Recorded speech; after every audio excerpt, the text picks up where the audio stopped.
यह कोई भावनात्मक वीडियो नहीं है। यह कानून, संविधान और सिस्टम की जवाबदेही पर एक बड़ा सवाल है। मामला है रायगढ़ जिले के तमनार का। एक व्यक्ति है जिसे अभी हम कथित रूप से आरोपी कह रहे हैं। उस पर गंभीर आरोप है। उन आरोपों की जांच होनी चाहिए। दोष साबित हो तो सजा भी मिलनी चाहिए। इस पर ना तो कोई बहस है और ना कोई विवाद की स्थिति। लेकिन एक सवाल है, आखिर किस कानून के तहत, किस अधिकार के तहत एक व्यक्ति को अर्धनग्न किया गया, बुरी तरह पीटा गया, हथकड़ी में बांधा गया और फिर सड़क पर घुमाया गया? यह कौन सा कानून है? क्या यह भारतीय दंड संहिता है या फिर संविधान के अनुच्छेद 21, या यह वही तुरंत वाला न्याय है जो कानून को एक तरफ रखकर सड़कों पर दिया जाता है? सवाल सीधा सीधा है। अगर दोष साबित होने से पहले पुलिस खुद ही सजा देने लगे तो अदालतें किस लिए हैं? फिर तो अदालतों पर ताले लगवा दीजिए साहब, फैसले पुलिस सड़कों पर ही कर दिया करेगी। लेकिन सवाल यही खत्म नहीं होता। एक और सवाल है जो सिस्टम को थोड़ा असहज कर सकता है। यह घटना अचानक नहीं हुई है, यह एक आंदोलन के दौरान हुई। तो फिर प्रदेश का इंटेलिजेंस उस समय क्या कर रहा था? क्या प्रशासन को अंदाजा नहीं था कि हालात बिगड़ सकते हैं? क्या भीड़ के मूड का कोई आकलन नहीं किया गया था? और अगर किया गया था तो फिर हालात यहां तक पहुंचने ही क्यों दिया गया?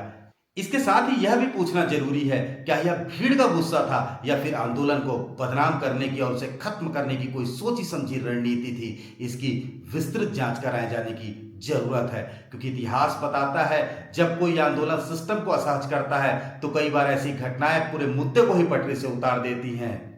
इसी बीच एक और बड़ी जानकारी सामने आ रही है। यह जब सब मामला हो रहा था तब जिले के पुलिस के आला अधिकारी एक औद्योगिक रेस्ट हाउस में मौजूद थे। सवाल यह नहीं है कि वो वहां क्यों गए थे, सवाल यह है जब जमीन पर हालात काबू से बाहर जा रहे थे तो मौके पर नेतृत्व कौन कर रहा था, कमान किसके हाथ में थी और जिम्मेदारी आखिर कौन लेगा? अब यह बात बिल्कुल साफ होनी चाहिए। आरोपी ने जो किया वह निंदनीय है, उसे सजा मिलनी चाहिए, लेकिन तय प्रक्रिया से। क्योंकि सवाल उठता है, जो लोग वर्दी पहनकर संविधान की रक्षा की शपथ लेते हैं, अगर वही संविधान तोड़ें तो फिर जवाबदेही आखिर किसकी होगी? यह वीडियो किसी आरोपी के पक्ष में नहीं है, यह संविधान के पक्ष में है। यह सिर्फ यह पूछता है, अपराधी और कानून लागू करने वालों के बीच अब फर्क क्या बचा है? यह सिर्फ एक घटना नहीं है, यह उस सोच पर सवाल है जो वर्दी को कानून से ऊपर समझने लगती है। अब जरूरत है कि बिलासपुर हाई कोर्ट इस पूरे मामले को स्वतः संज्ञान ले और रायगढ़ के कलेक्टर साहब और एसपी साहब यह साफ साफ बताएं यह सब किस आदेश के तहत हुआ, किस कानून के तहत हुआ और किस संवैधानिक अधिकार के तहत ये सब किया गया।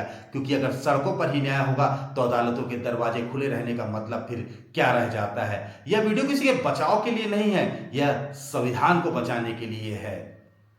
इसके साथ ही निश्चित तौर पर भी इन्हें जवाब देना चाहिए। वहां के आला अधिकारी, जिला प्रशासन, कलेक्टर, एसपी, जो तमाम आला अधिकारी हैं, उन्हें इस बात का जवाब देना चाहिए आखिर इतनी बड़ी चूक कहां हुई।